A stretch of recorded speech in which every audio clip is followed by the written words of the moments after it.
मैंने देखा है कि गांव का गरीब आदमी कोर्ट कचहरी जाने से डरता है, क्योंकि उसे लगता है कि न्याय के लिए लड़ना उसके जीवन को और अधिक कष्टमय बना सकता है। बहुत से लोगों का ब्लड प्रेशर हॉस्पिटल का वातावरण में बढ़ जाता है। इसी तरह सामान्य व्यक्ति का तनाव कोर्ट कचहरी के वातावरण में भी बढ़ जाता है। इसका अध्ययन करके इस स्थिति को शायद ब्लैक कोट सिंड्रोम का नाम दिया जा सकता है। देवियों और स्वजनों, मुकदमे की पेंडेंसी और बैकलॉग न्यायपालिका के समक्ष बहुत बड़ी चुनौती है। इस समस्या को प्राथमिकता देकर सभी हितधारकों को समाधान निकालना है। मुझे ये जानकर प्रसन्नता हुई है कि इस सम्मेलन के एक सत्र में केस मैनेजमेंट से जुड़े कई आयामों पर चर्चा हुई है। मुझे विश्वास है कि इस चर्चाओं के व्यवहारिक परिणाम सामने जरूर आएगी।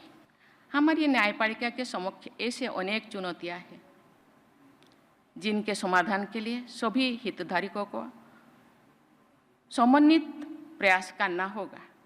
उदाहरण के लिए एविडेंस और विटनेसेस से जुड़े मुद्दों पर न्यायपालिका, सरकार और पुलिस प्रशासन को मिलजुल कर समाधान निकालना चाहिए।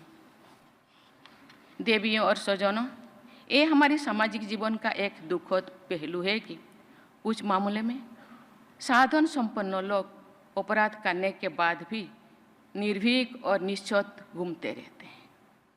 जो लोग उनके अपराधों से पीड़ित होते हैं वे डरे से में रहते हैं, मानो उन्हीं बेचारों ने कई अपराध कर दिया है।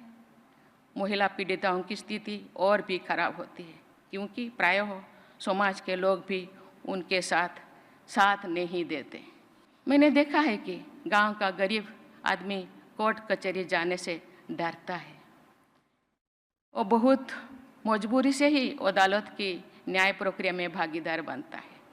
प्रायः वो अन्याय को चुपचाप सहन कर जाता है, क्योंकि उसे लगता है कि न्याय के लिए लड़ना उसके जीवन को और अधिक कष्टमय बना सकता है।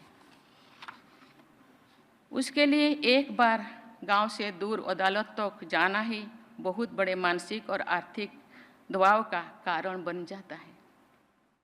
ऐसी स्थिति में बार बार तारीख देने यानी स्थगन की संस्कृति अर्थात कल्चर ऑफ एडजर्नमेंट से गरीब लोगों को जो कष्ट होता है उसकी कल्पना भी बहुत से लोग नहीं कर पाते। इस स्थिति को बदलने के हर संभव प्रयास किया जाना चाहिए।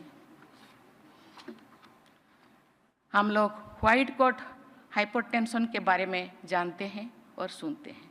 बहुत से लोगों का ब्लड प्रेशर हॉस्पिटल का वातावरण में बढ़ जाता है। मुझे लगता है कि इसी तरह सामान्य व्यक्ति का तनाव कोर्ट कचहरी के वातावरण में भी बढ़ जाता है। इसका अध्ययन करके इस स्थिति को शायद ब्लैक कोट सिंड्रोम का नाम दिया जा सकता है।